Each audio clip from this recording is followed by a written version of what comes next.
Amigos de Cuatro Vientos, de nueva cuenta estamos con ustedes. Muchísimas gracias por estar con nuestras transmisiones en nuestra plataforma 4B Ahora vamos a darle salida al programa de noticias de este día, martes 18 de enero del año 2022. Las 10 de la mañana, justo a las 10 de la mañana, iniciamos nuestro trabajo del día de hoy informativo y de análisis, Olga, de los temas pues que comienzan a ser ya noticia a nivel, obviamente, de nuestro terruño, también a nivel estatal, a nivel nacional e internacional.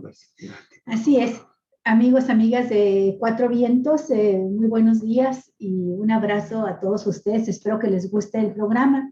Y vamos a empezar con una nota, pues que es de interés científico y es también como una rareza, ¿no? Una amenidad. Como algo para quitarnos ideas preconcebidas y que nos asombra además a conocer la realidad.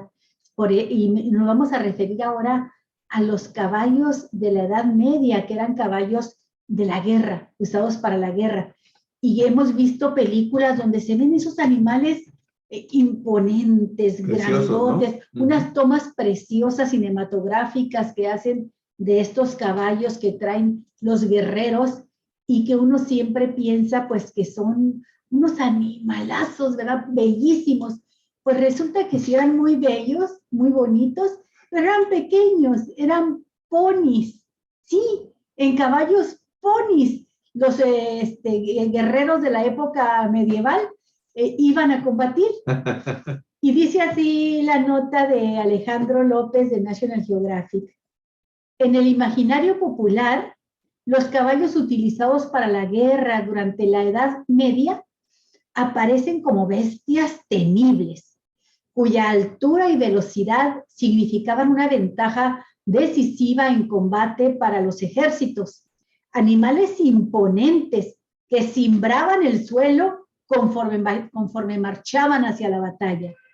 Sin embargo, una nueva investigación de la Universidad de Exeter podría poner de cabeza todo lo que creemos sobre los caballos medievales. A partir de la base de datos más amplia que existe de huesos de caballos ingleses, un equipo de arqueólogos y de historiadores analizó todos los restos de caballos que han sido encontrados desde el año 300 a.C.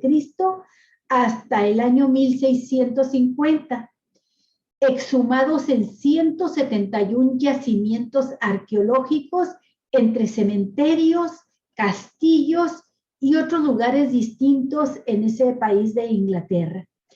Lejos de la presencia de un shear, una raza de caballo de tiro británica que puede alcanzar hasta 2 metros de alto y pesar 800 kilogramos. Percherones ahora. Los caballos percherones, así es.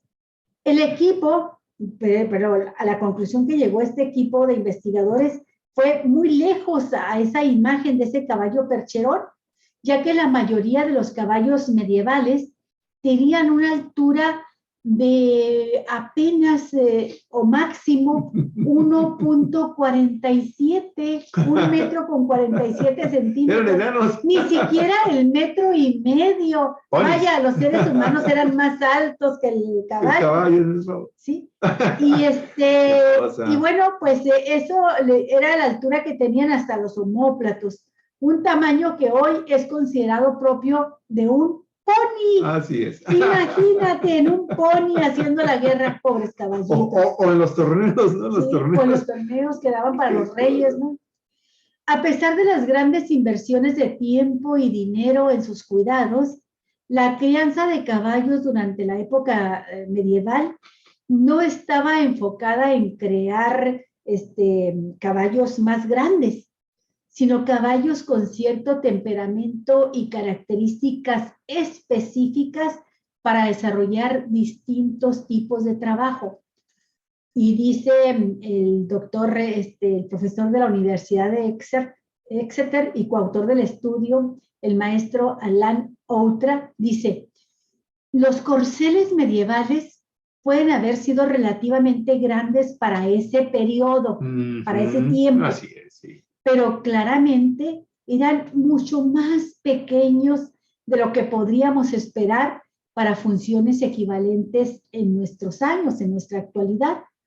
Las prácticas de selección y reproducción en los sementales reales puede haberse centrado más en el temperamento y en las características físicas correctas para la guerra que en su tamaño en bruto. Y no quiero hacer comparaciones, pero yo conozco unos hombrotes enormes, grandototes, y que no sirven para dar un golpe en box o en cualquier pelea, ¿no? Y sin embargo conozco a unos hombres chaparritos, delgaditos, que son bravísimos para las corriosos peleas. les dicen. Corriosos. Mi amigo Saqueo Villegas, que era chaparrito, delgadito, era un boxeador excelente, ¿no?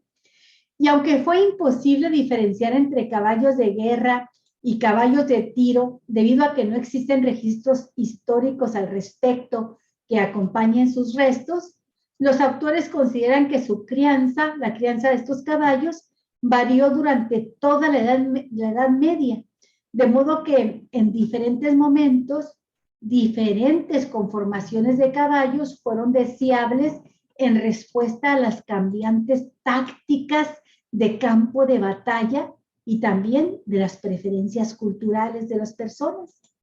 Los caballos que alcanzaban más de 1,5 metros de altura eran en extremo raros para la época, éramos gigantones. Y según los investigadores, no fue hasta el siglo XVI cuando su altura promedio aumentó significativamente, dando lugar a razas más altas y a los caballos de tiro modernos que conocemos en la actualidad. Así es que imagínese usted, esas imágenes pues son muy bonitas, pero no corresponden a la realidad. Los caballos eran ponis y los guerreros que los montaban pues casi arrastraban los pies ahí junto con los caballos, ¿no? Tenían que ir muy doblados así de las rodillas para no tener que arrastrar los pies. Esa es la realidad descubierta según la investigación científica, Javier, de arqueólogos, de historiadores. Excelente noticia, sí, la verdad está muy, muy interesante, me llamó muchísimo la atención.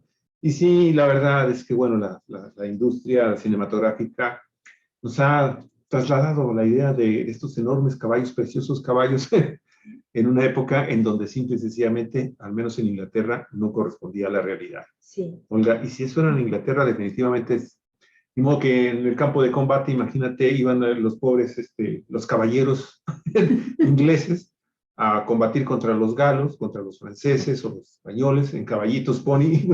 Casi montados en un San Bernardo, ¿no? Más o menos en la altura, ¿no?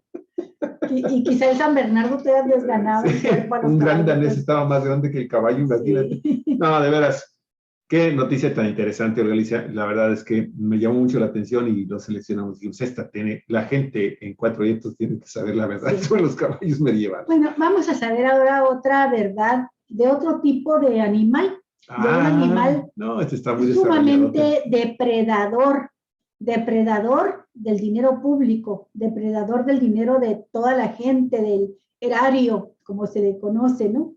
De la hacienda pública, el depredador de los recursos del país. Vamos a hablar de cómo le ha ido en 10 años a Ernesto Zedillo Ponce de León, que para algunos es un gran demócrata, porque reconoció la victoria electoral de Vicente Fox en el año 2000, incluso la reconoció antes de que la contabilizara el INE, en aquel tiempo IFE, antes de que el IFE sacara los resultados de la votación, ya Zedillo ya estaba felicitando a Vicente Fox, y dicen, uy, un demócrata. Este hombre le hizo un daño tremendo al país, haciendo públicas las deudas privadas, es decir, el FOBAPROA, el rescate bancario y el rescate de las empresas deudoras que debían millones, cientos, miles de millones de pesos, y tranquilamente convirtió esas deudas privadas en deudas que cargamos todos, por lo menos hasta la 4ª generación vamos a estar cargando esas deudas, o a la 3ª generación para no decir que exageramos, ¿no? Pero tal vez hasta la 4ª generación. Bueno, pues Zedillo ha ganado más de $3 millones como directivo de Citigroup, Y viene al caso porque usted sabe que Citigroup pues está vendiendo ya sus acciones En el en mercado Banamex. minorista. Así es, en Banamex. Bueno, a Ernesto Zedillo no le ha ido nada mal como integrante de la mesa directiva de Citigroup. De hecho, le ha ido mejor que como presidente de México. Desde el año 2011, a su llegada al grupo financiero estadounidense que adquirió Banamex, poco después del fin de su sexenio, el exmandatario priista ha sido un empleado atesorado y muy bien remunerado, tanto que ha ganado en 10 años lo que le habría tomado décadas como funcionario público. Desde que inició su vida corporativa en Citigroup, Zedillo ha acumulado a manera de compensación, nada más hay una gratificación, más de 3 millones de dólares en ingresos solo por salario y desempeño, premios al desempeño.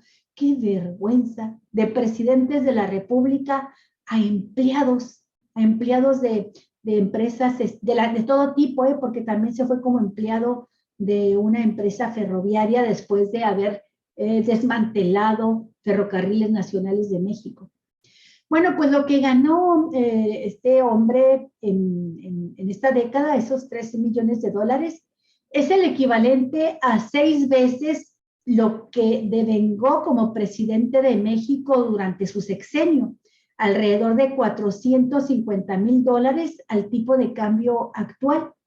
Zedillo no solo tiene un salario que hace palidecer al que ganó en la presidencia de la República, goza de derechos corporativos de primerísimo nivel.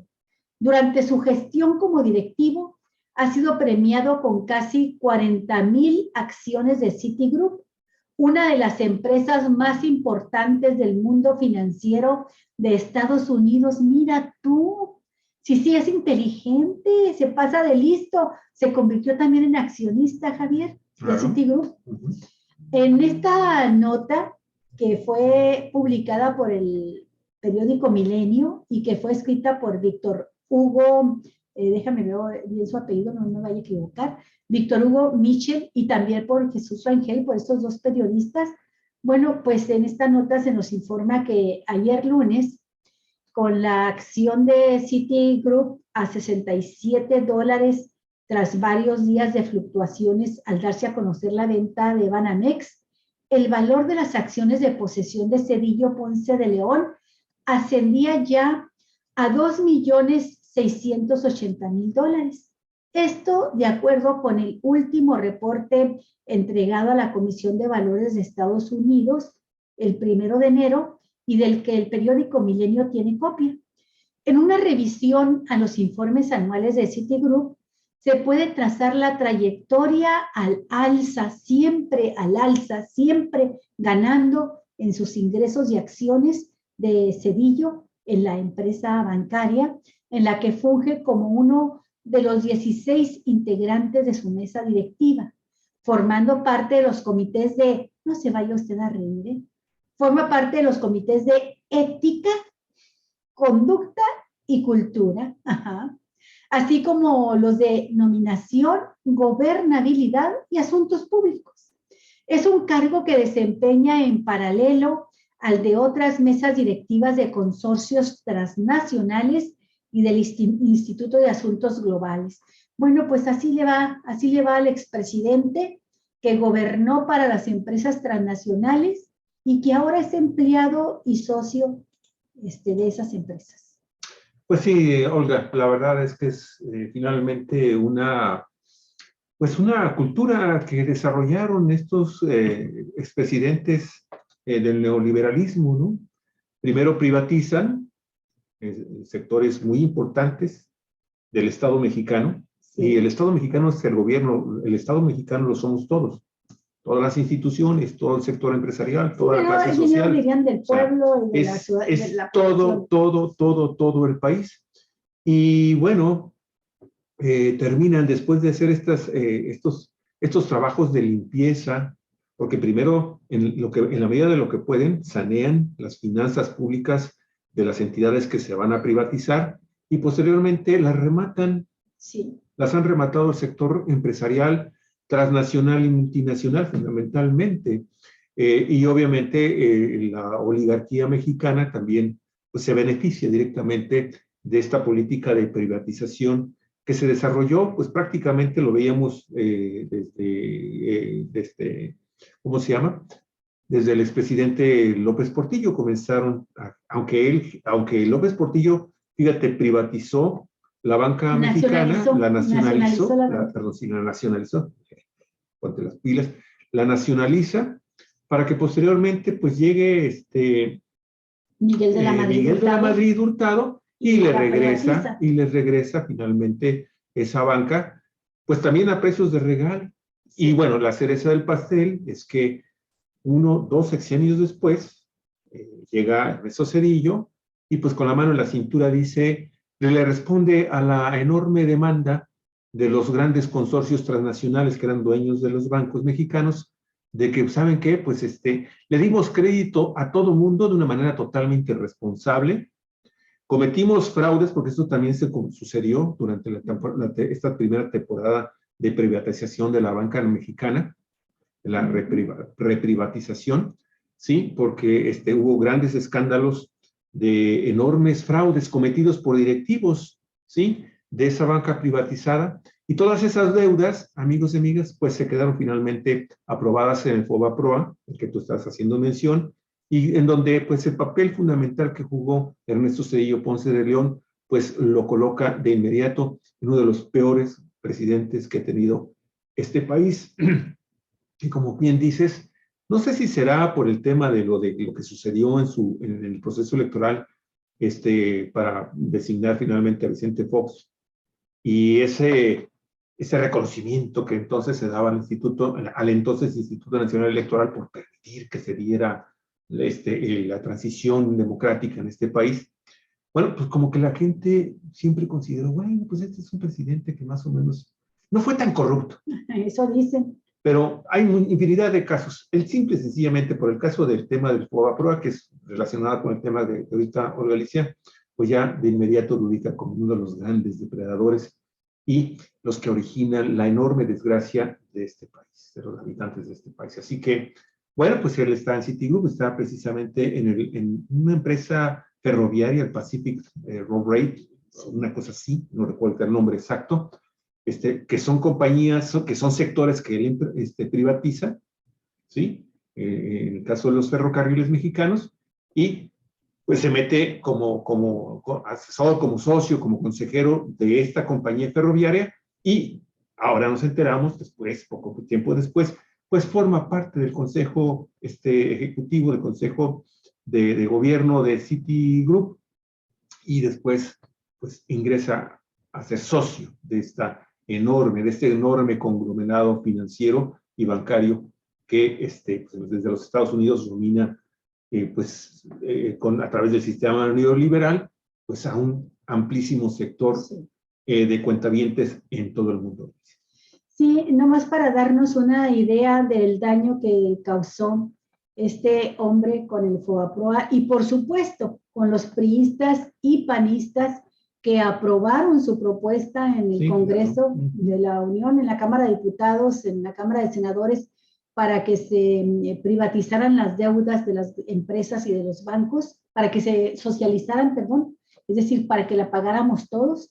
Bueno, datos así rápidos que fueron publicados, fíjate, desde 2020, pero más o menos se conservan las cifras, todo es al alza, ¿no? Dice esta revista Business, dice, Business México, los mexicanos seguimos pagando más de 43 mil millones de pesos al año en una deuda que se generó hace más de 2 décadas. Échele cuentas. Más de 2 décadas, 20 años pagando 43 mil millones cada año. Los intereses de este endeudamiento bancario se pagarán por futuras generaciones. Malas decisiones políticas y fraudes de empresarios que controlaban algunos bancos dieron pie a escándalos que sacudieron a la sociedad mexicana de ese entonces. si te dijeran que tú y toda tu descendencia estarán endeudados para los próximos 50 años y obligados a pagar altos intereses por algo que ocurrió antes de que nacieran, ¿qué pensarías? ¿Quién se endeuda de esa manera? Conoce la historia del Fondo Bancario de Protección al Ahorro, el FOBAPROA, que con apenas 4 años de edad se convirtió en un villano al ser una pieza instrumental para resolver una crisis financiera que llevó a empresarios al suicidio y a familias a perderlo todo. Así empieza un reportaje que ya lo platicaremos después con ustedes, porque creo que vale la pena retomar el tema del FOBAPROA. Pero sí quiero aprovechar, Javier, para decir que en ese tiempo, de nueva cuenta, priistas y panistas que ya eran el PRIAN desde hace muchos años, se unieron para aprobar esto que López Obrador, que en aquel tiempo era, estamos hablando de mediados de los 90, finales de los años 90, era el presidente del Partido de la Revolución Democrática en aquel tiempo, y lo calificó como el mayor atraco a la nación. De esa manera calificó este endeudamiento público que hizo Cedillo Ponce de León. Bueno, me parece muy interesante el dato, porque nos lleva también, Javier, al tema de Iberdrola. ¿Te acuerdas tú? Estábamos mencionando, sí, claro, el caso también de Calderón, Javier, que Iberdrola es una empresa española de energéticos, principalmente energía eléctrica, es de las grandes beneficiadas con la reforma energética de México. Es la empresa que tiene agarrada, siendo española, es la empresa que tiene agarrada del cogote al pueblo español, sangrándolos con las tarifas eléctricas, ahorita en una crisis nunca antes vista en la historia de ningún país, como están los españoles, con esta empresa que está chupándole la sangre a su propio pueblo, a su propio país. Y bueno, pues esta empresa fue favorita de Felipe Calderón cuando se hicieron las primeras reformas que viene ya en la Comisión Federal de Electricidad. Acuérdese que fue el gobierno de Felipe Calderón el que desaparece la Compañía de Luz y Fuerza del Centro y deja en la calle a 40,000 trabajadores electricistas, empieza a privatizar áreas de la Comisión Federal de Electricidad y viene a darle el tiro de gracia a Enrique Peña Nieto con la reforma energética que aprueban PRI, PAN y ya el PRD. Ya cuando se ha salido López Obrador del PRD y crea Morena, para crear Morena. Bueno, pues una nota rapidísimo, Javier, nada más. Dice, es una nota de Álvaro Delgado, más bien un artículo que escribe para el periódico El Heraldo. Dice, Iberdrola enriqueció a Calderón. 3 temas han hecho bajar el perfil de Calderón. Las 3 por decisiones de su gobierno y ventiladas ahora por el presidente López Obrador. Felipe Calderón se perfilaba como uno de los principales mariscales de la oposición del PRIAN al proyecto del presidente López Obrador, luego de colocar a su esposa Margarita Zavala como segura diputada por mayoría y plurinominal, antesala de su candidatura presidencial en 2024, pero repentinamente Felipe Calderón enmudeció. Tras fracasar en su intento de tener su propio partido político, México Libre, Calderón se vio forzado a retornar al PAN para colocar a su esposa, pero desde entonces su rijosidad fue perdiendo fuerza hasta degradarse a tuitero de opiniones ajenas.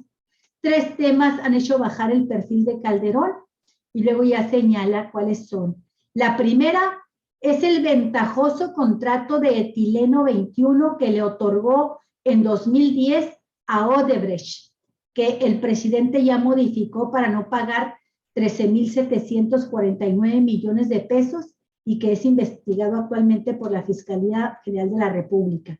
El segundo tema es otro jugoso contrato que otorgó Calderón a magnates del PRI, incluyendo a la familia política de Carlos Salinas, para construir reclusorios que cobran hasta 6,000 pesos diarios por persona privada de su libertad.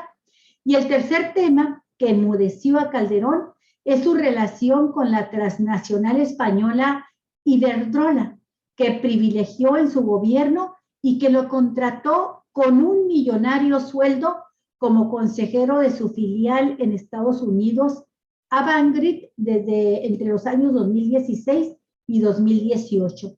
Calderón se integró al Consejo de Administración de Avangrid en julio de 2016 y de inmediato comenzó a ganar dinero como nunca en su vida, sin tener otro empleo formal. Ese año tuvo ingresos por 8,267,515 pesos netos.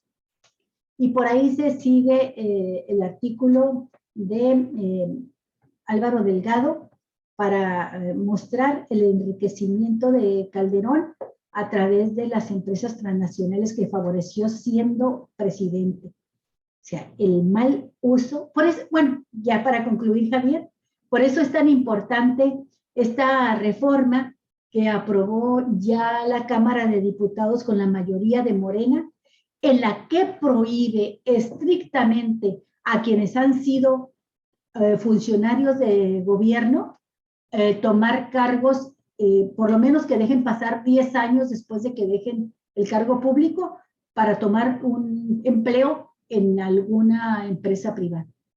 Muy bien, yo quiero hacer, Olga, dos últimos comentarios y voy a utilizar esta fotografía porque estos dos comentarios que quiero hacer están relacionados con esta imagen de gran estadista que se le da a Ernesto Zedillo Ponce de León, que lo lleva precisamente a ser uno de los conferencistas preferidos de este Fórum Económico Mundial, que lo presenta como un gran estadista desde el punto de vista económico. Obviamente, el reconocimiento es por las ideas neoliberales que puso en práctica durante ese gobierno de Zedillo Ponce de León, que continuó con el proceso que había iniciado previamente, pues que se había iniciado previamente desde Carlos Salinas de Gortari. Y entonces, mientras Ernesto Zedillo Ponce de León recibió y recibe todavía este reconocimiento como un gran estadista desde el punto de vista económico y financiero a nivel mundial, ¿sí? Que lo lleva, te digo, a diversas foros, universidades, academias y salas de gobiernos neoliberales para que dicte sus conferencias magistrales sobre el tema económico, y lo celebra obviamente el neoliberalismo a nivel mundial y como uno de sus grandes promotores. En México lo recordamos, tú recordarás, al inicio de su función como presidente de la República, con el famoso error de enero, en el que, estaba hablando del 95. El error de diciembre. El error de diciembre del 95, en el que, siendo 94, presidente del 94, cuando sale como Salinas y entra él. Y hay unas gráficas, hay unos cartones editoriales de los caricaturistas de aquella época, en donde ponían a Ernesto Zedillo primero en un cuadrito, agarrando un papelito que estaba detenido con apenas un alfiler, y el tipo quita el alfiler y se le cae el papel, sí. Y esto simbolizaba lo que sucedió precisamente en México, relacionada con esa enorme crisis a la que este personaje hundió al pueblo mexicano, con una decisión con él y su gabinete económico y financiero de no prever los efectos que la pésima, también que la entreguista política económica y financiera de su antecesor Salinas de Gortari, pues había puesto en enorme peligro al país. Sí. Y este hombre finalmente nos hundió prácticamente durante 4 años en una de las crisis económicas y financieras más graves de las que se tenga memoria en México, a grado tal de que la deuda pública externa, tú recordarás, creció enormemente una vez más, ¿sí? Porque pues este hombre tuvo que recurrir al Fondo Monetario Internacional y al Banco Mundial para rescatar la economía y las finanzas de nuestro país. Este enorme desprestigio, Olga Alicia, de los que muy pocos mexicanos se acuerdan en este momento, pues es generada precisamente por este personaje que, viendo el enorme daño que provocó con esa estúpida decisión económica y financiera de su equipo de trabajo y de él mismo, ¿sí? Que provocó también una devaluación, otra devaluación de nuestra moneda frente al dólar, de inmediato la corrigió Olga Alicia con un golpe espectacular mediático. Y por lo cual también mucha gente pues se olvida a veces de esto, ¿no? De estos antecedentes de este personaje. Sí, muchas personas todavía no nacían o eran unos niños y no recuerdan eso. Pero incluso, posterior incluso a cuando él ya se retira como presidente y deja a Vicente Fox en la presidencia de la República, mucha gente todavía aplaudió su lado democrático y esto que te voy a comentar, que te voy a recordar.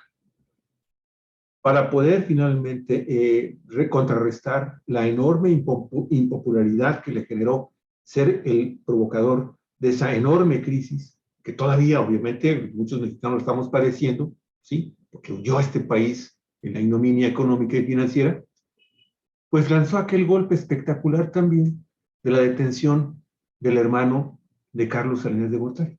Ah, sí. Tú recordarás del famoso hermano incómodo, no recuerdo el nombre de él, pero que tú recordarás, le fincaron procesos penales por diversos fraudes que cometió cuando este personaje, el hermano de Carlos Salinas de Gortari, pues dirigió la CONASUPO, ¿sí? Este órgano de gobierno que era para estatal. Se llama Raúl, igual que el Raúl papá, porque Salinas. es hermano mayor de Salinas, Raúl de Carlos Salinas, se llama Raúl. Qué gracias, muy amable. Raúl Salinas de Gortari, y usted recordará que durante todo el proceso, prácticamente lo detuvo, creo que lo detuvieron en enero, febrero del año 1995, después de esa crisis enorme que originó este hombre. Salinas, ¿sí? Carlos Salinas hacía una huelga de hambre creo que de 12 horas. Y prácticamente eso también motivó el destierro de Carlos Salinas de Gortari de México. Acuérdate que se fue Carlos Salinas de Gortari a Europa, primero a Dubái, pero también después estuvo mucho tiempo viviendo en Londres, en Inglaterra, en Europa. Entonces, estos dos actos espectaculares, Olga Alicia, finalmente lo de la situación de Vicente Fox y el tema de lo de Raúl Salinas de Gortari, como que le dieron en la imagen pública mexicana, ¿sí?, una imagen de un presidente no tan malo como sus antecesores o los sucesores. Pero lo cierto, amigos y amigas, es que Ernesto Zedillo Ponce de León es, sin duda alguna, uno de los peores presidentes que ha tenido este país y fue del Partido Revolución Institucional. Sí, Javier, y si me permite, yo también quiero agregar un aspecto más de la personalidad de este presidente. Decíamos ayer en el programa que tuvimos con Armando Duarte y con Daniel Solorio, con motivo del siglo de vida que festejó, no sé si lo festejó, pero que cumplió Echeverría, Luis Echeverría, y que estábamos dándole un repaso a lo que fue su gobierno. Bueno, pues ayer comentamos que en realidad hayan sido gobernantes, presidentes de la época del nacionalismo revolucionario, o hayan sido presidentes de la época ya de Salinas de Gortari para acá, de lo que le llamamos los neoliberales, los gobiernos neoliberales, no importa de qué época fueron, pero siempre tuvieron en común, así tengan esta apariencia y esta aureola de buenos gobernantes, tuvieron en común la mano represora, la característica de asesinos. O, no porque ellos hayan matado directamente, sino porque permitieron que miembros del ejército, hay que recordar que los presidentes son los comandantes supremos de las Fuerzas Armadas, que miembros del ejército y o de grupos paramilitares masacraran a las personas, ¿no? a los movimientos sociales. Y en ese sentido, Ernesto Zedillo también tiene un largo historial, cuentas pendientes con la justicia en este país, Javier, porque al parejo de la crisis económica de este país que estaba detenido con alfileres y que nos engañaba Salinas de Gortari un día sí y otro también, diciéndonos que llevaba a México hacia el primer mundo. Sí, con el Tratado de Libre Comercio, sí, el primer tratado, sí, en enero del 94 entró en vigor ese tratado. Cuando en realidad pues tenía un endeudamiento tremendo del país, una crisis ya en ciernes, y que viene a pagar los platos rotos de Zedillo, porque se le llama la crisis de diciembre, pero es del año el presidente toma posesión del cargo, Zedillo, el primero de diciembre, así es que en realidad es la crisis que se acumula y estalla. La bomba, le dejó una bomba, Salinas, que le estalló a Zedillo. Él y su equipo no supieron sortear. Así es. Entonces esta bomba estalla en diciembre y por eso se conoce el error de diciembre.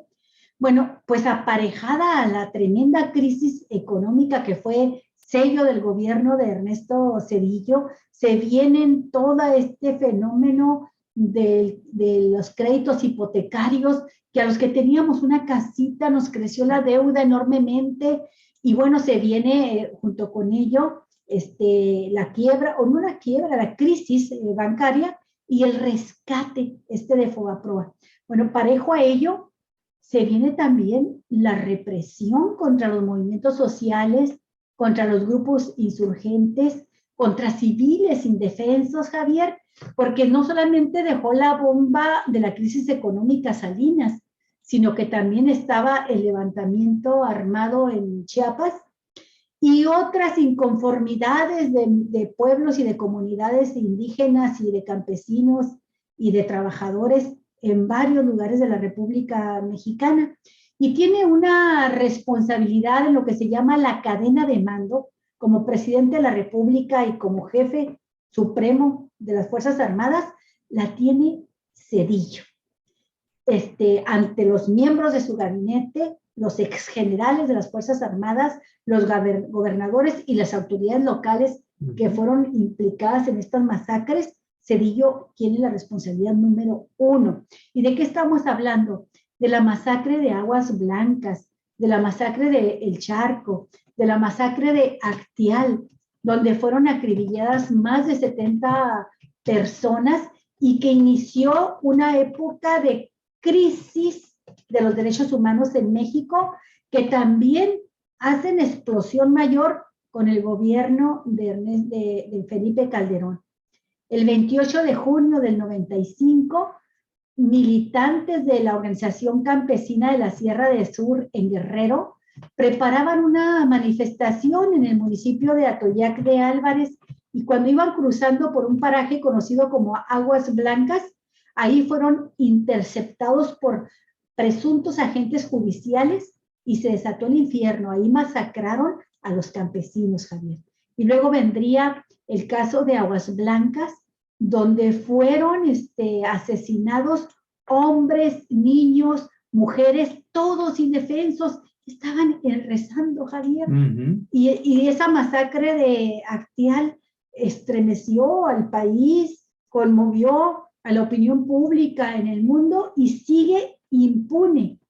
Y luego en marzo del 96, cuando gobierna Rubén Figueroa y pide licencia, por cierto, un asesino, también un gobernante asesino que además pidió la cárcel, jamás pisó la cárcel, bueno, pues también ahí se vio involucrado en esa represión de Actial el general Mario Arturo Acosta Chaparro, que fue uno de los asesores y un principal responsable de la guerra sucia en la década de los 70. Quería recordar rápidamente, hay muchos casos más, Javier, de represión y de asesinatos que se dieron en el gobierno de Zedillo. Nomás hay que recordar que en el gobierno de Salinas fueron 600 perredistas, algunos hablan de 400, otros de 600 perredistas, líderes sociales asesinados, y este tipo de asesinatos continuó durante el gobierno de Zedillo. Total, Olga. Bueno, pues ayer le tocó a Luz Echeverría Álvarez, hoy, amigos y amigas, en Cuatro Vientos, pues contamos parte de la historia negra de Ernesto Zedillo Ponce de León, quien, pues de acuerdo a lo que nos dice la información del periódico Milenio, de Víctor Hugo Michel y Jesús Rangel, pues ha ganado más de 3,000 millones de dólares como directivo del Citigroup, este gran consorcio bancario y financiero mundial, que hoy salió a remate, acá, al menos en su mercado minoritario, ¿sí? Y para aquí se va a dedicar a atender de ahora en adelante nada más el tema de los grandes consorcios transnacionales y multinacionales, los corporativos.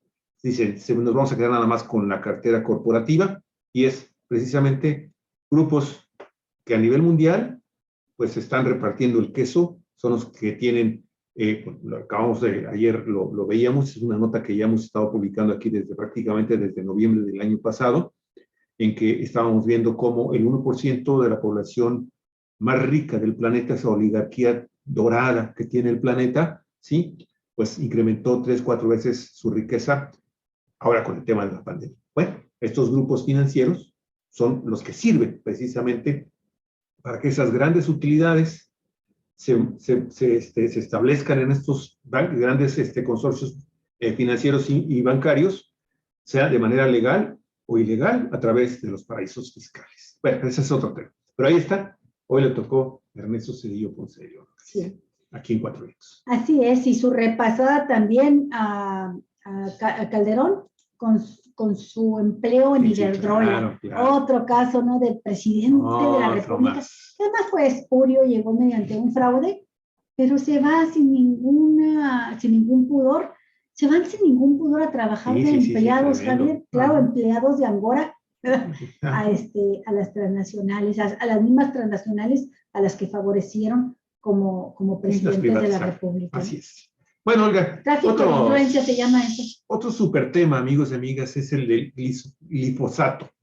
Y con el Consejo Nacional de Ciencia y Tecnología de México ya redujo hasta en un 50%, perdón, las recomendaciones para importar este producto tóxico que ha sido rechazado ya absolutamente en muchos países del mundo por el enorme poder de generar cáncer en los seres humanos. Sí, y que ha sido motivo de una lucha muy fuerte entre los agricultores, sobre todo los grandes agricultores y el gobierno de López Obrador, Javier, porque hay un acuerdo de eliminar el glifosato en México, pero lo están haciendo paulatinamente. El propósito es que para 2024 ya no se use, pero bueno, ha sido un estira y afloje, un jaloneo, una confrontación permanente de intereses, ¿no? Sí, claro, y que arrancan, y esto lo quiero subrayar, ¿sí? Con la oposición de las organizaciones civiles, amigos, de los campesinos mexicanos, desde hace muchas décadas años de este tema. Sí, de hecho los campesinos le pidieron a López Obrador que eliminara, los campesinos y los académicos ambientalistas. También, efectivamente, hay que hacer justicia en ese sentido, claro. Bueno, pues en el contexto de eliminar gradualmente el uso de glifosato en México, el pasado 21 de diciembre de 2021, el Consejo Nacional de Ciencia y Tecnología, CONACYT, emitió por segundo año consecutivo una recomendación a la Secretaría de Medio Ambiente y de Recursos Naturales y a la Secretaría de Salud que les permita sustentar la cantidad máxima de glifosato que los productores particulares podrán importar durante 2022. Las medidas recomendadas equivalen a una disminución del 50% del glifosato que se estuvieron utilizando el año pasado y las cuotas máximas de importación de glifosato a México recomendadas en 2021 se reducen entonces a la mitad. En un 50%, Alicia, en esta nota del periódico Excelsior, también conocemos que este decreto presidencial del 31 de diciembre del 2020 para sustituir gradualmente el uso, adquisición, distribución, promoción e importación del glifosato y con el objetivo de contribuir al bienestar y al cuidado de la salud del pueblo de México, así como del ambiente y del patrimonio biocultural. Así es, un gran éxito ahí de los ambientalistas y de los pueblos, Javier. A través de un comunicado, CONACYT, que encabeza la doctora María Elena Álvarez Bulla, precisó que la recomendación para 2022 es una cuota máxima de 8.263.088 kilogramos de glifosato formulado. Híjole, todos unas cantidades tremendas de este veneno. Sí. Imagínate la cantidad que se importaba, que se usaba. Pues el doble, más de 16 millones de kilos. Y de 628.000 kilogramos de glifosato técnico. La doctora Álvarez Bulla aclara que solo un litro de glifosato grado técnico es 2.67 veces más concentrado que un litro de glifosato formulado. ¿Qué cosa? Estas son las marcas, esta es la marca fundamentalmente, y es Monsanto. Monsanto es finalmente, junto con Bayer, las dos grandes compañías que resultan obviamente afectadas por esta decisión del gobierno mexicano y por la enorme lucha que han dado los campesinos y los ambientalistas en este país sobre este tema. Que se usa como insecticidas en el campo. Cabe recordar que el glifosato es el herbicida más usado en el mundo para el control de arbences. En México, el 50% de este herbicida importado se aplica en cultivos de maíz y de cítricos. La Organización Mundial de la Salud ha alertado sobre los potenciales efectos cancerígenos del glifosato debido a su alta genotoxicidad, indicó María Elena Álvarez Bulla, la titular del CONACYT. Y también CONACYT concluye: en el ámbito internacional existen varios países y localidades en las que sus gobiernos han anunciado la prohibición definitiva del glifosato. En algunos casos paulatina, lo hacen de manera paulatina, y en algunos otros casos lo hacen así, inmediatamente, y ya cancelan el uso de este herbicida en su territorio. Pues en México son tan poderosos los intereses de los grandes productores y de las transnacionales que acaparan la producción de alimentos agrícolas, que pues Javier, ha sido difícil hacerlo así, de inmediato, como sería el deseo de quienes sabemos el daño que causa a la salud este veneno. Pues, pero ahí va avanzando, Javier, ya se reduce a la mitad de este año. Yo imagino que para el próximo año, que es el 2023, se reduce otra vez a la mitad. Y para el año 2024, se acabó lo que se daba en este país. Nos están envenenando. Estamos comiendo maíz, cítricos envenenados y muchos productos más envenenados con glifosato. Bueno, Olga, fíjate que Emanuel Carrillo, de la revista Force México, pues nos trae también una noticia que a mí me llamó mucho la atención y lo quisimos traer porque son de esos temas que de repente pasan desapercibidos por la gran cantidad de medios de comunicación que hay en el país, tanto los tradicionales como los de nueva generación, en todos los medios de comunicación posibles. Emanuel está dando a conocer que la 4T comienza a escribir su historia en libros de textos escolares. Le dedican un capítulo en el libro de historia que se entrega a los maestros de educación básica en México, en la educación secundaria. Me parece fundamental, Javier, porque hay muchos capítulos de nuestra historia que no se han agregado a los libros de texto. A petición del presidente Andrés Manuel López Obrador y destinado para maestros, el Instituto Nacional de Antropología e Historia editó el libro México, Grandeza y Diversidad, donde se hace un repaso histórico y cultural del país y donde se dedica un capítulo al inicio de la llamada Cuarta Transformación. México, Grandeza y Diversidad fue editado por la Comisión Nacional de Libros de Texto Gratuitos y constará de un primer tiraje de 120,000 ejemplares para ser distribuidos por la Secretaría de Educación Pública a maestros de secundaria que imparten historia, civismo y ciencias sociales. Mire, Diego Prieto, quien es el director del Instituto Nacional de Antropología e Historia, el INA, que estamos viendo aquí, en la parte atrás de él está el secretario de Gobernación, que ahora estuvo, ¿te acuerdas? La semana pasada estuvo sustituyendo al presidente en las mañaneras. Bueno, él declaró textualmente lo siguiente sobre este tema: México, grandeza y diversidad. Ahí está el libro, lo está mostrando precisamente Diego Prieto. Dice, este es el resultado de un trabajo que nos encargó el señor presidente, que constituye una muy valiosa herramienta educativa. Perdón, dice, se trata de este libro, México, grandeza y diversidad, que tiene como propósito el fortalecimiento de la profundidad histórica y de la diversidad territorial, cultural, ética y social de México. Está inmersa en un país que ahora mismo se encuentra en un importante proceso de transformación histórica. Este libro está disponible para su descarga gratuita. Fíjate qué padre, Javier.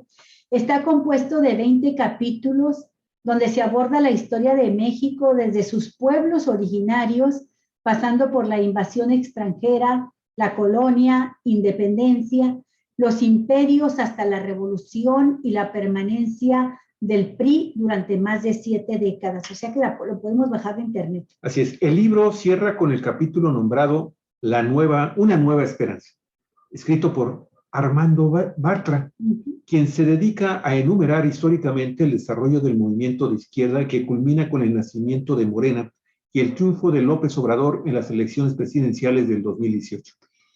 Armando Bartra, escritor, enfatiza que, aunque aún es prematuro develar la esencia del cambio de régimen presidencial en México, se puede asegurar que la llegada del tabasqueño a la presidencia es la respuesta a un sinnúmero de demandas de la población que durante décadas no tuvieron eco en el gobierno.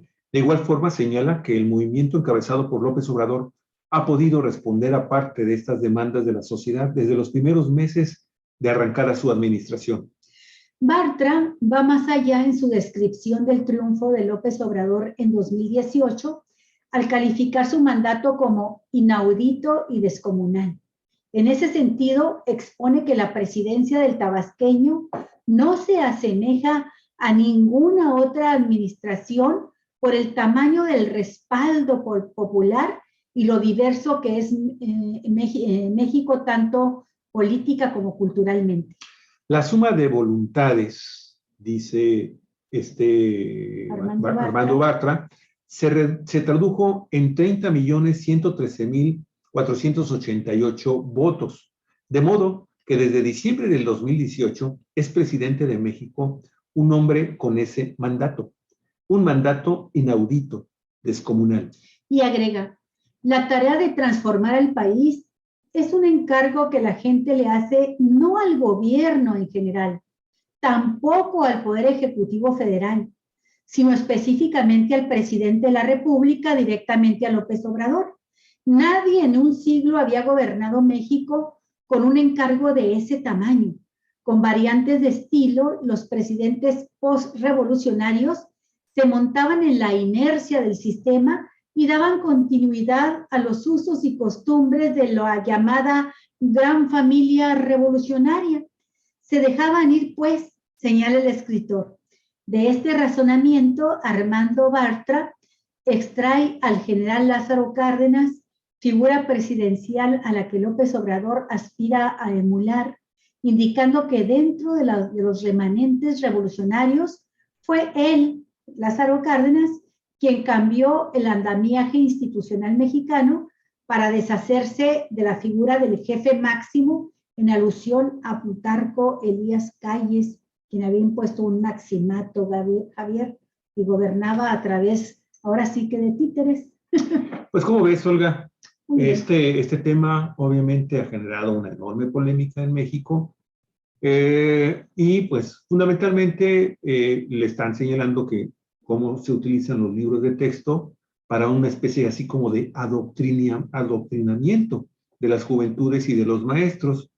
Obviamente esta visión requiere un estudio más a fondo por parte de los historiadores mismos, ¿no? Gente que en un otro terminado debata sobre el contenido de este libro y determine si efectivamente se trata finalmente de propaganda a favor de un movimiento conocido como Cuarta Transformación, que, bueno, para muchos mexicanos es un hecho histórico irrefutable, ¿sí? Es un hecho objetivo que se está dando, que se dio ¿sí? Que en el 2018 y que ha estado significando transformaciones, bueno, cambios importantes en algunos quehaceres del sector oficial, ¿sí? De las instituciones, que en algunos casos, obviamente, no son del agrado de todos los mexicanos. Sin embargo, es importante que también ese tipo de historias, desde el punto de vista institucional, oficial, se comiencen a escribir y que sean finalmente los opositores quienes presenten los argumentos de peso, no dimes y diretes o realizando tonterías, ¿sí? Para decir si esto pudiera significar lo que ellos están denunciando como un adoctrinamiento, ¿no? De la juventud, de la niñez mexicana y de los maestros. Bueno, yo nada más quiero hacer énfasis en esto que el mismo Armando Bartra señala.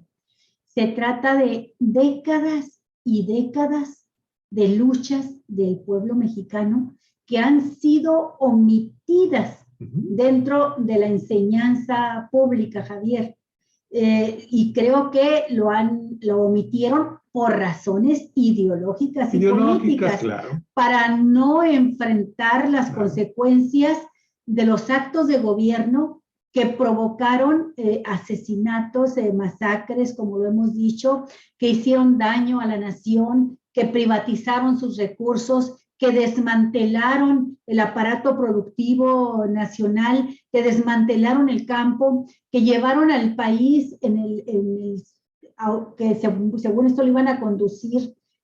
Primero decían en voz, por ejemplo, de López Portillo, que íbamos a administrar la abundancia, y se robaron, porque ¿dónde quedó todos los beneficios de los excedentes petroleros? Luego decían que íbamos a avanzar hacia la democracia con el triunfo, la alternancia en el poder, con la entrada de Vicente Fox, y terminamos con el presidente Fox metiendo las manos hasta los codos en el proceso electoral para traicionar a la democracia e imponer en la presidencia a un sucesor de su partido. Bueno, han sido muchas luchas, Javier, que se han omitido, y nada más quiero destacar lo siguiente. Tenemos derecho, y nuestros hijos, nuestros jóvenes, deben conocer lo que pasó en México, por lo menos, Javier. Bueno, está hablando que la historia se va desde los pueblos originarios, desde el nacimiento de la nación, pero hay capítulos enteros relativamente contemporáneos que han sido omitidos de un siglo para acá, ¿no? Después de la Revolución Mexicana. Los asesinatos de los agraristas, por ejemplo, posteriores a la Revolución, y que buscaban el reparto de tierras, ya habían entregado las armas y los mataron, Javier. Y luego está el caso más avanzado, más cercano a nuestra época, de otro revolucionario que anduvo con Zapata, y que después estuvo luchando también porque se hicieran efectivas las demandas de la revolución. El zapatismo. Del zapatismo, que buscó por la vía pacífica y levantado en armas y como podía sacar adelante las demandas de su pueblo, la reforma agraria. Estoy hablando de Rubén Jaramillo, y que es asesinado en el gobierno de otro que es considerado un gran estadista como Cedillo, ¿no? De Adolfo López Mateos, y que es asesinado por el ejército, o sea, utilizando al ejército para matar a un gran líder agrario junto con su esposa que estaba embarazada y junto con sus hijos. Mataron a toda la familia. Ese es un capítulo que tiene que escribirse porque forma parte de la lucha que no se frenó, que continuó y continúa, de los campesinos en demanda de la tierra. Está la lucha también de los estudiantes por la democracia, Javier, el movimiento del 68, está la lucha de los trabajadores por la libertad sindical y por sus derechos laborales, los ferrocarrileros, los maestros. O sea, hay un pueblo que ha estado en lucha permanentemente, enfrentando represión, reorganizándose, actuando, demandando libertades políticas, y este pueblo es el que llega, después de haber pasado por la experiencia fallida de cambio de régimen en el 2000 con Vicente Fox, llega en el 2018, después de fraudes como el de 1988 contra Cuauhtémoc Cárdenas, el de 2006 contra el propio López Obrador, llega en 2018 como un torrente incontenible hacia las urnas a buscar, y a mí me parece que en esto es totalmente válido que quede escrito así en la historia y se enseña así en la historia, a buscar una transformación profunda, equivalente prácticamente a una revolución, pero por la vía pacífica, por la vía electoral. Y esto es nunca visto en la historia de México. O sea, todas las grandes transformaciones en México han costado mucha sangre, ha sido a través de revoluciones armadas y ahora se está intentando un cambio de régimen que no se hizo en el 2000 con Fox. Con Fox hubo alternancia, pero no hubo transformación. Ahora se está buscando una transformación de régimen, un cambio de régimen, y eso amerita estar inscrito en los libros de historia de nuestro país. Hago un último comentario, una última anotación lo realice sobre este tema. Estaba yo comentando la visión que tienen sobre este libro, México, Grandeza y Diversidad, y con el capítulo que se le dedica específicamente al tema de la Cuarta Transformación, ¿sí? Del gobierno, de la llegada del gobierno de Andrés Manuel López Obrador a la presidencia de la República, ¿sí? Como algo que, a final de cuentas, que ha sido objeto también de enormes discusiones y polémicas en México. Hoy te acabas de mencionar a Vicente Fox Quesada. Cuando llegó Vicente Fox Quesada finalmente a la presidencia de este país, una de las primeras cosas que hizo fue también meterle mano a los libros de texto. Eliminaron, a partir de su gobierno, se empezaron a eliminar grandes materias relacionadas con el humanismo. Sí. ¿Sí? Se perdieron momentos históricos relevantes en la historia de este país, ¿sí?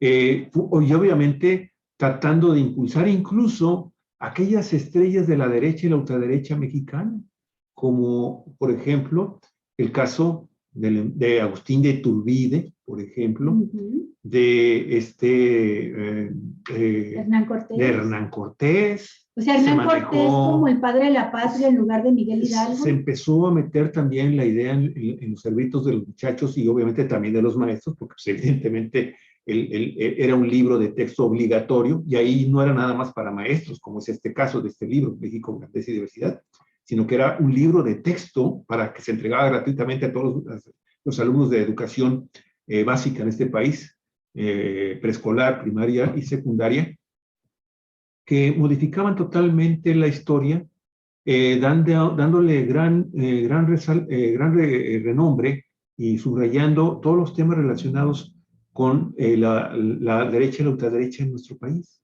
Y desaparecieron las luchas sociales que encabezaban, vamos a ponerlo ahora en el lenguaje de la administración de la Cuarta Transformación, de los liberales, ¿no? Por decirlo así, predominando los conceptos y la historia que impulsan los conservadores. Y bueno, esto costó, amigos y amigas, le costó a nuestro país grandes debates, ¿sí? Porque también la izquierda denunciaba en su momento que lo que estaba haciendo los gobiernos de derecha y ultraderecha, pues era finalmente impulsar, ¿sí? Las ideas de la cosmovisión que tienen los conservadores. Bueno, finalmente hoy pues es lógico que un gobierno que llega con situaciones muy diferentes a los gobiernos neoliberales ahora, usted sabe que hay cuando menos con Carlos Salinas de Gortari, hay un problema de posible fraude, no lo hubo tanto con Zedillo, tampoco con Vicente Fox, pero qué tal Calderón y qué tal Enrique Peña Nieto, pues hay la sospecha de que llegaron por la vía ilegal a la presidencia de la República. Hoy tenemos un gobierno totalmente, diametralmente diferente. Legítimo. Como en muchos años no se había visto en México, nuestro país. Entonces, es lógico que ahora la Cuarta Transformación, ¿sí? Llamada así, por este sexenio, bueno, pues también trate de impulsar su historia, ¿no? Su cosmovisión. Está bien. Yo insisto, como lo hizo la izquierda en su momento, al cuestionar, ¿sí? Los libros de texto de los conservadores, los neoliberales, bueno, ahora le toca a la derecha, ¿no? Pero no nada más desacreditando por desacreditar. De nueva cuenta, si realmente son oposición, presenten argumentos. Presenten argumentos. Sí, Javier. Ahí me quedo. Sí, sí, yo te he comentado que incluso en el gobierno de Salinas empezaron a cambiar la historia del país, eliminaron grandes capítulos de los libros de historia que tenían que ver, por ejemplo, con Benito Juárez, Javier. Por ejemplo, ¿no? Eliminaron a los niños héroes de la historia, eliminaron, Fox eliminó la celebración de la Revolución Mexicana, otros capítulos de la historia mexicana. Cambió hasta el escudo nacional. Ah, ¿te acuerdas? ¿Qué desgraciado, fíjate,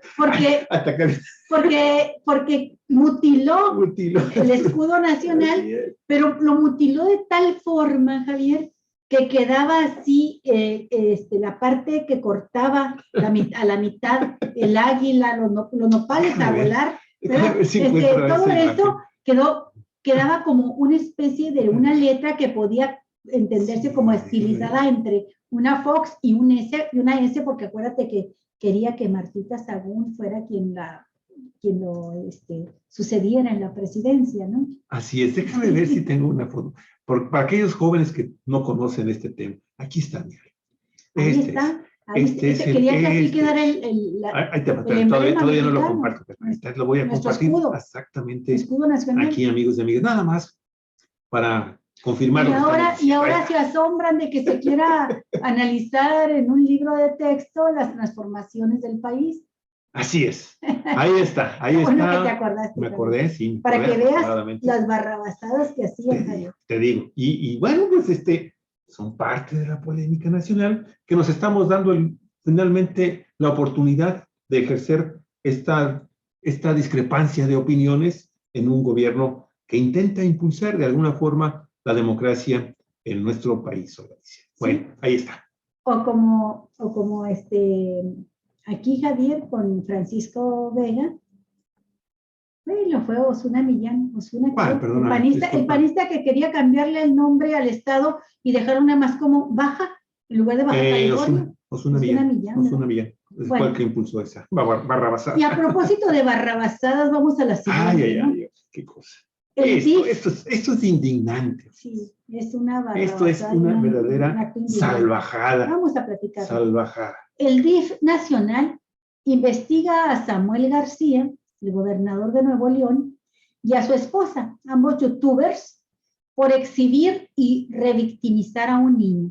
El gobierno mexicano acusó este martes al gobernador del norteño estado de Nuevo León, a Samuel García, y a su esposa, la influencer Mariana Rodríguez, de vulnerar los derechos de un bebé de acogida por extraerlo de un albergue y exhibirlo en sus redes el fin de semana. ¡Qué barbaridad! La Agencia Española de Información EFE informa también que el Sistema Nacional para el Desarrollo Integral de la Familia del Gobierno Federal avisó que investiga el supuesto proceso de adopción por un fin de semana que realizaron el gobernador y su mujer del niño del Centro de Asistencia Social Capullos, un centro público de acogida para menores de edad.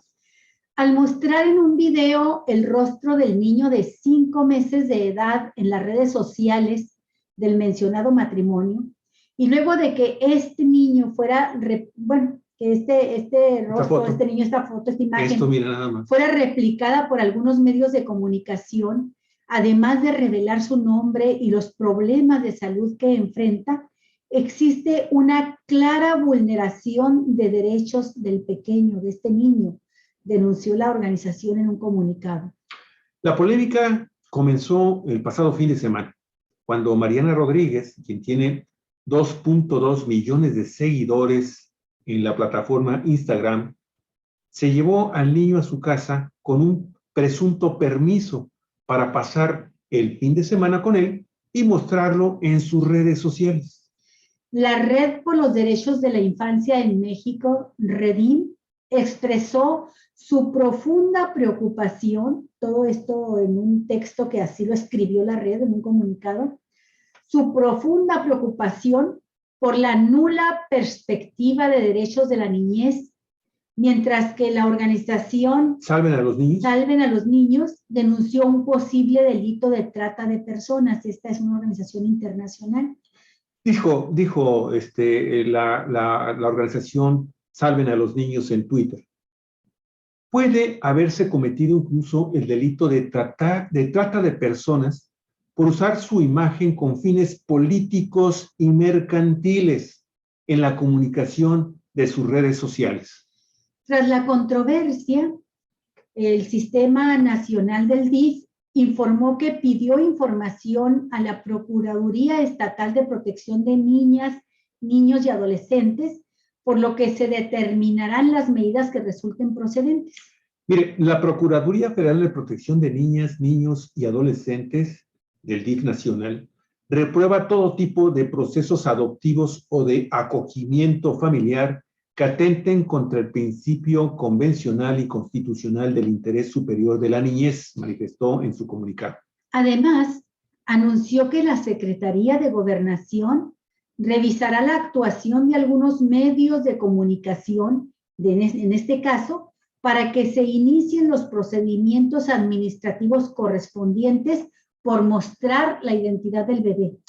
Una encuesta de la agencia Poligrama reveló que casi 2/3 partes de la población de Nuevo León, es decir, el 64%, aprobó, ¿sí? Así lo está usted escuchando, aprobó que esta pareja se haya llevado al niño unos días. De igual forma, 66% consideró que el acto ayuda a que la gente conozca la situación de los niños huérfanos y se sensibilice. Sí, oye, nada más pero que pues para eso no te tienes que llevar al niño no, nada más por unos días y mostrarlo como si fuera ahí, un objeto. Y además, cosa. Javier, lo vistieron, aquí no se aprecia tanto, pero los vistieron con, mira, a pesar de que le pusieron toda la publicidad habida y por haber en aquí esa taparon camiseta, el rostro del niño y eso sí, está claro, muy bien. Pero ve la ropa que le pusieron. a la camiseta. Trae la publicidad de cementos de mexicanos, trae de una gran empresa, ¿no? Pues patrocinadores. De Adidas, patrocinadores de la youtuber, patrocinadores de la youtuber, de la esposa, ¿no? Y yo creo que de la campaña también de Samuel García. Bueno, además de eso, Javier, le pusieron los colores del partido Movimiento Ciudadano, le pusieron sus tenis, ahí se le ven los piecitos desnudos, pero le pusieron unos tenis anaranjados y azul, que son los colores de Movimiento Ciudadano. Y bueno, es realmente abominable, detestable esto que hicieron, porque si quieren adoptar a este niño que tiene problemas de salud, ¿por qué no lo adoptan? ¿Por qué no siguen todo el procedimiento legal y lo adoptan? ¿Por qué nada más un fin de semana? Imagínate estas personas que dicen, ay, sí, esto ayuda a sensibilizar a las personas para que conozcan la situación de niños huérfanos. ¿A poco resuelven la situación de niños huérfanos adoptándolo el fin de semana para sentirse muy papás, muy mamás? La verdad, Javier, es que a mí me recordó y me dio tristeza, pues, vincularlo así, pero usted debe saber que en el caso de Japón, por ejemplo, que es un país con una extensión territorial muy limitada, muy pequeña, una isla, y que los espacios son pequeños, los departamentos son pequeños, allá se establecieron leyes que prohíben tener mascotas. Y entonces, como perros, por ejemplo. Y entonces existen empresas que tienen las mascotas recluidas, ¿verdad? En sus lugares, en sus edificios, donde tienen guardados a los animales, y las personas van y las rentan, o sea, la pagan a esa empresa para poder tener un perro y salir a jugar con el perro al parque, para salir a pasear con un perrito el fin de semana, un día, domingo, un sábado, y luego van y la regresan porque no pueden tener esos perritos en sus casas. Bueno, pues así parece que se comportaron estos, llevándose como si fuese una mascota de fin de semana a un ser humano. Yo no pude evitar que mi mente recordara esa situación que existe con las mascotas en Japón por la falta de espacios. Aquí fue para exhibirlo en las redes y aparecer muy maternales, muy paternales ellos, difundiendo un mensaje que además lo hacen político, porque lo hacen poniendo los colores del partido que los llevó al poder, y lo hacen también comercial, exhibiendo las marcas que patrocinan a la YouTube. Pues posiblemente, ¿no? Pero lo cierto, Olga Alicia, y esto hay que mencionarlo también de una manera así muy contundente, porque muy poca gente conoce también el por qué posiblemente le pusieron este uniforme al niñito, al bebito. Aquí, aquí se le ve sus tanitos, aquí estamos viendo la fotografía. Lo que pasa es que podríamos decir que, bueno, le pusieron los colores del equipo Tigres de fútbol profesional de Monterrey. Pero mira, déjame, voy a de nueva cuenta a regresar, y cometí una tontería y a poner, aquí está de nueva cuenta. Mira, la semana pasada, con Alicia, lo estoy recordando, el gobernador, el joven Samuel García, anunció que había llegado su gobierno a llegar a cerrar una especie de contrato, de compromiso formal de su administración pública con la directiva del equipo de fútbol profesional Tigres para construir un nuevo estadio. Okay.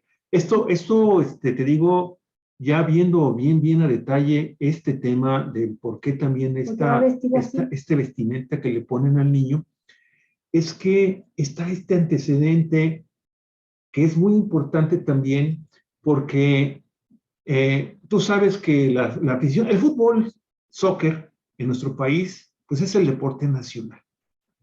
Y obviamente en el estado de Nuevo León, pues, tiene 2 equipos profesionales, ¿sí? Uno de ellos es el Tigre y otros son los Rayados de Monterrey, ¿sí? Y estos 2 equipos pues gozan de una enorme popularidad. Es más, cuando entre ellos se enfrentan en los torneos profesionales de fútbol en México, pues generan enormes polémicas, se llena de aficionados los estadios de ambos equipos, y obviamente pues hay una gran ganancia para los propietarios de estos equipos de fútbol profesional. Y bueno, Samuel García, prácticamente desde que estaba precisamente en la campaña electoral, ¿sí? Ya gozaba de la simpatía del Club Tigres. No me sorprendería que muy probablemente hayan incluso de alguna forma patrocinado. No necesita forzosamente dinero para una campaña, pero en especie, como se le llama, que es el otro tipo de apoyo que se le puede brindar a una candidatura y a un partido, pudo haber sucedido así.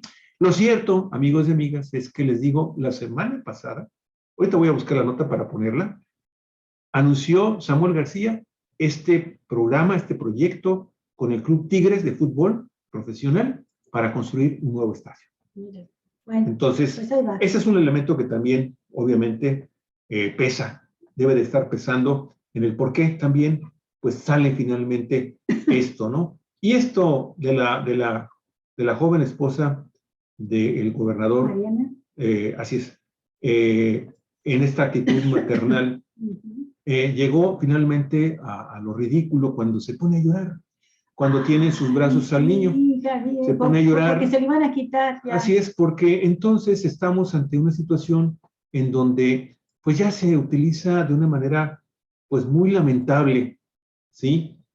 Algo que es tan hermoso en el género humano como lo es para las mujeres, y bueno, obviamente también para los padres, pues la maternidad, ¿no? El hecho de ser padres. Olga, no cabe duda que con esto, ¿sí? Confirmamos una vez más que la política en México se ha envilecido, no todos, sí, cierto, gracias por recordármelo, no voy a generalizar, pero un sector cada vez más grande de la vida política, partidista y de gobierno en este país ha llegado a niveles nunca antes vistos de vileza, ¿sí? Y esto, desafortunadamente, hasta el momento ha pasado de manera impune, ya sucedió algo, el antecedente muy importante que quiero citar es esa intervención crónica que hacía Monseñor Guerrero, el obispo de Mexicali, en asuntos públicos, cuando constitucionalmente está prohibido que realice ese tipo de actividades político-partidistas, un ministro religioso, ¿sí? En actos de culto abiertos, ¿sí? No pueden hacerlo. Bueno, se sancionó ya por el Tribunal Electoral del Poder Judicial de la Federación. Ahora espero que el DIF y las instancias federales organicen, porque eso no va a pasar nada en el estado de Nuevo León, ¿eh? Allá no lo van a sancionar, pero espero que a nivel federal tengan la suficiente fuerza y la suficiente vergüenza también para sancionar algo tan repugnante como es el hecho de manejar a un bebito para fines políticos y mercantiles deleznables. Sí, Javier, es más deleznable tratándose de un niñito, ¿verdad? Porque, bueno, pues si los niños necesitan mayor protección, no se pueden defender, ¿no? Pero es lo mismo que hacen los políticos cuando explotan la miseria, la pobreza económica de las personas, sí, y aparecen ahí regalándoles iba a decir una palabra grosera, pero una miserable despensa, ¿verdad? Como dice el presidente, frijol con gorgojo, pero salen ahí muy contentos los políticos promoviéndose, ya de que empiezan a regalar sus despensitas y sacar la foto. Por eso yo los traigo atravesados aquí. No te imaginas cómo me causan asco ese tipo de políticos, Javier, que explotan la pobreza de la gente con fines personales de irse haciendo campaña para lanzarse para X candidatura. Y luego son políticos o políticas que al rato las vemos llorar, salen también llorando, muy impactadas, porque les regalan un huipil, unos indígenas o por lo que sea. Digo, ¿dónde he visto llorar? ¿Dónde he visto llorar? Ahora me quedé pensando y no recordaba exactamente dónde, ahora que vi las fotografías de esta youtuber llorando, según ella, porque le quitaban al niño. O sea, llorando para las cámaras, ¿verdad? Porque pues muchos que nos gana el sentimiento, pues hasta nos da vergüenza que nos vean y nos vamos a llorar allá a un ladito, ¿verdad? No, ellas lloran para la cámara. Aquí está Galicia Aragón, 13 de enero del 2022, en el periódico El Heraldo de México. Tigres tendrá nuevo estadio, así lo anuncia Samuel García. Hay un video. El gobernador del estado de Nuevo León confirmó en sus redes que este jueves 13 de enero se dará a conocer todos los pormenores de la nueva casa del equipo de sus amores. ¿Cuál es el equipo de los amores, amigos y amigas, del gobernador de Movimiento Ciudadano en Nuevo León? Precisamente este. Sí. Ahí está. Y el día 13, ahí está, por eso que te digo, ahí está, exactamente, estoy mostrando el rostro, pero estoy viendo la camisetita. Efectivamente. Aquí, bueno, al menos no mostró la publicidad del equipo, pero ahí está, en donde, y ya, amigos y amigas, el día 13 anunció que su gobierno estaría apoyando la construcción de este nuevo y eso lo dice el 13 y unos días después, el fin de semana, se llevan al bebé para hacer publicidad. Bueno, qué descaro, qué... Pura vileza, la estupidez humana. Vamos a la siguiente nota, Javier, la siguiente y última. Vámonos. El Partido Encuentro Social, 59 ahora se llama Solidario, Partido Encuentro Solidario, logra su registro en Baja California como partido local. Fracasa el partido Fuerza por México, que creo que es el que dicen que creó Ricardo Monreal. Y bueno, pues el cristianismo, esta es una nota de Cuatro Vientos, escrita por Javier Cruz. El cristianismo volverá a tener un partido político en Baja California.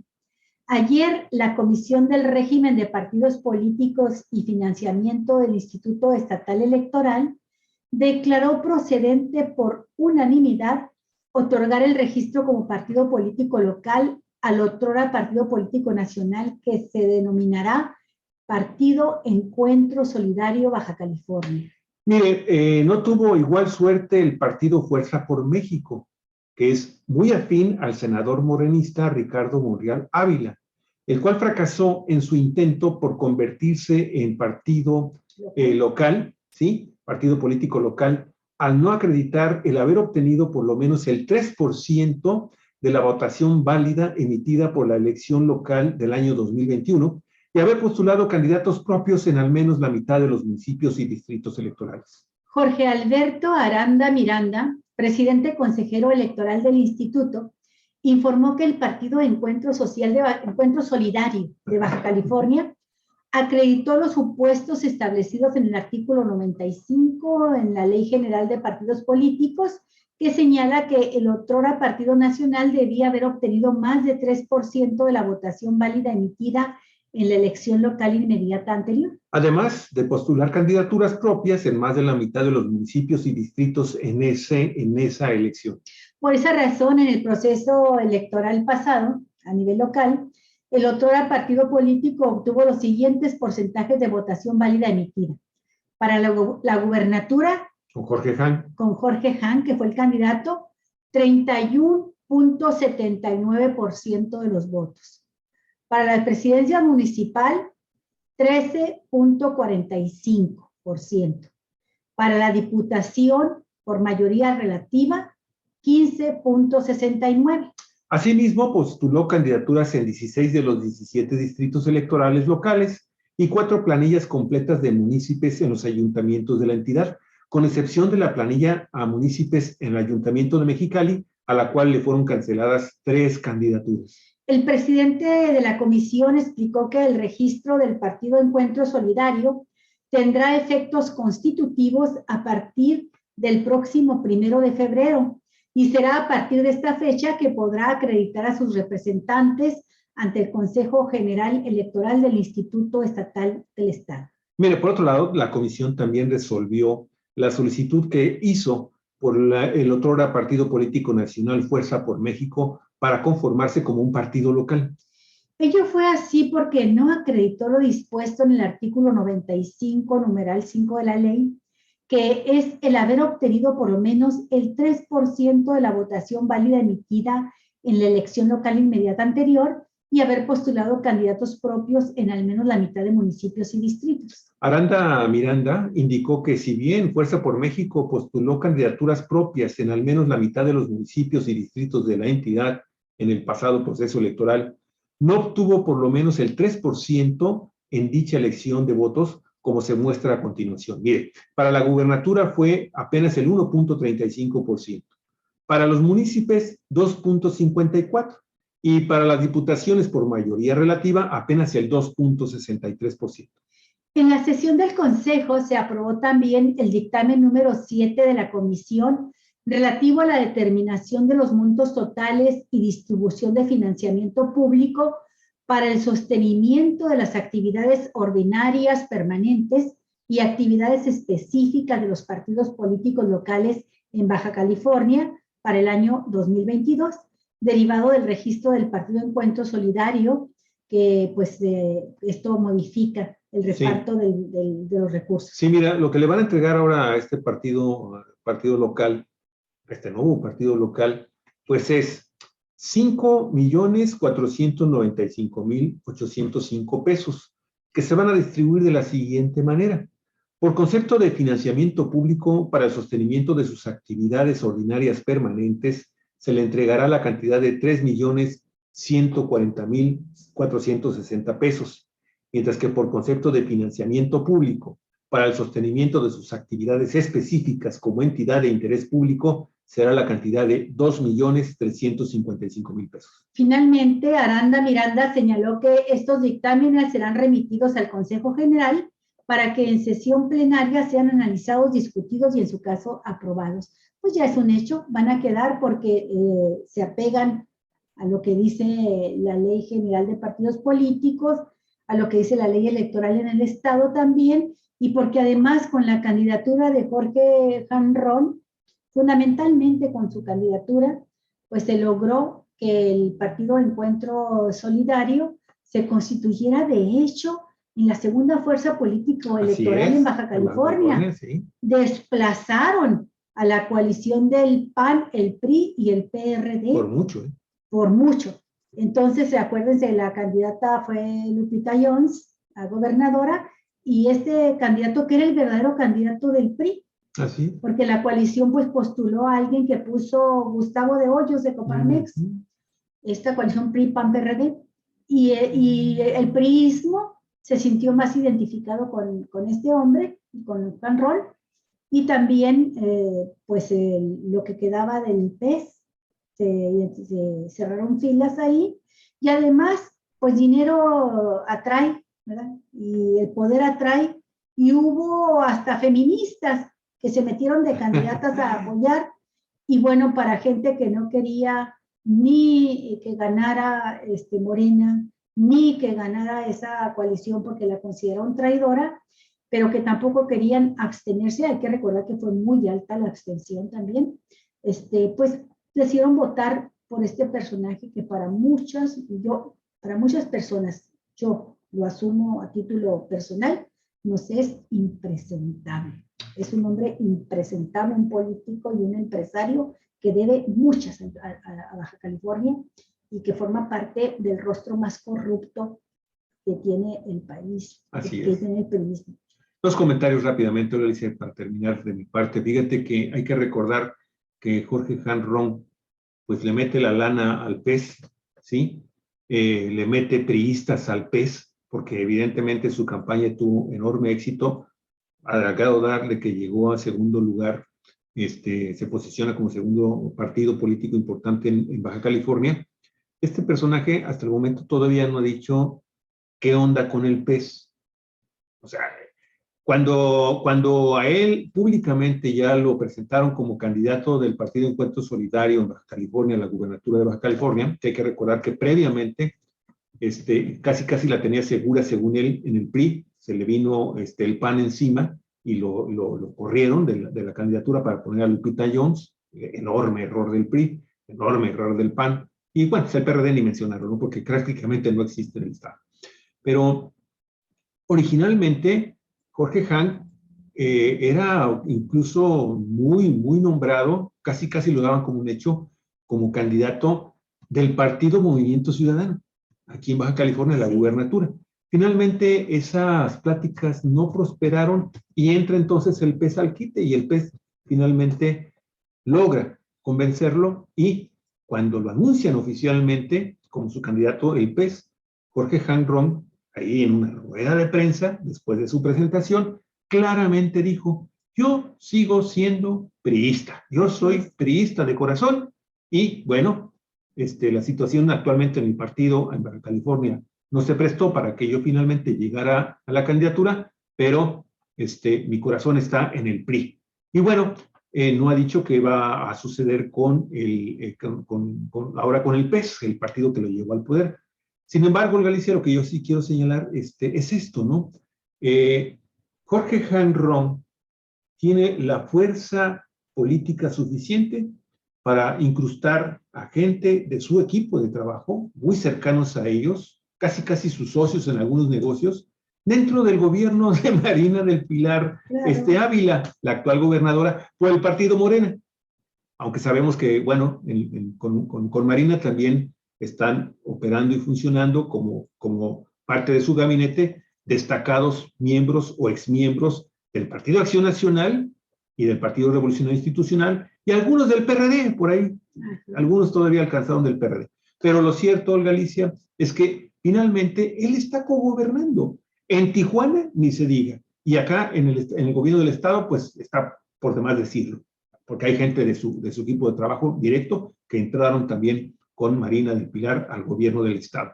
Y un último comentario, Olga, finalmente el PES, tal y como lo señalamos a la entrada, ¿sí? Significa, sí, una política religiosa, identificada con el cristianismo, ¿sí? Aunque a Han Ron eso le vale, o sea, realmente no tiene una militancia religiosa. No, pero él también ha sido atractivo para los católicos. Hay que recordar precisamente al hombre del que estaba hablando hace rato. Para la jerarquía católica. Sí, para la jerarquía católica.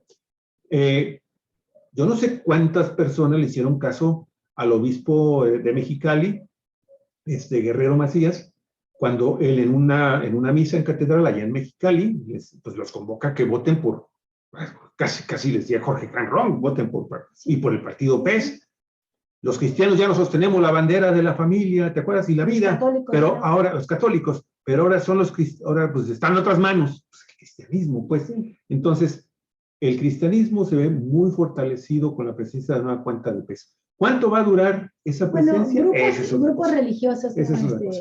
Bueno, porque cristianismo hay mucho, Javier, mucho, pero bueno, estas tendencias religiosas, a mí me parece que van a buscarle, claro, fortalecerse ahí, pero en manos de Han Ron no es muy preocupante que vaya a agarrar esa tendencia, Javier, porque no lo tiene.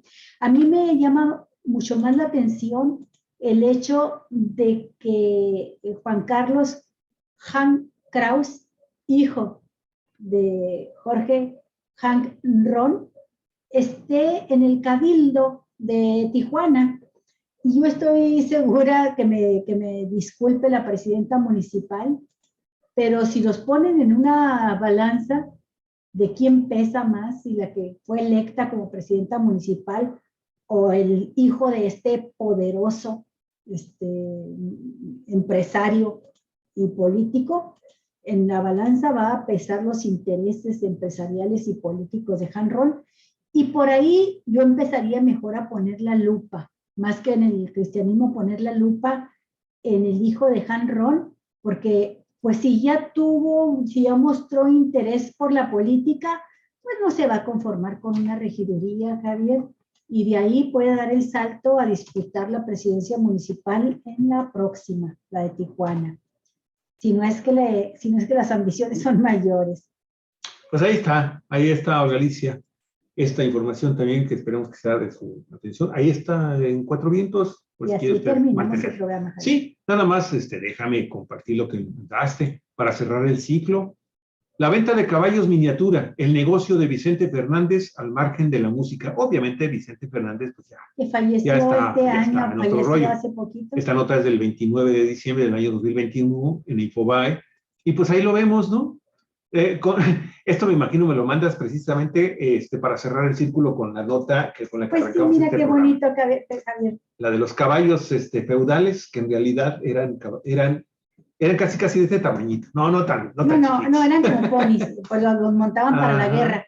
Pero yo te iba a hacer el comentario, nada más que se nos fue la nota ya con el tiempo, se nos fue el tiempo, mejor dicho, y iba a recordar, mientras tú hablabas ahorita al terminar, me puse a buscar a ver si lo encontraba y lo encontré.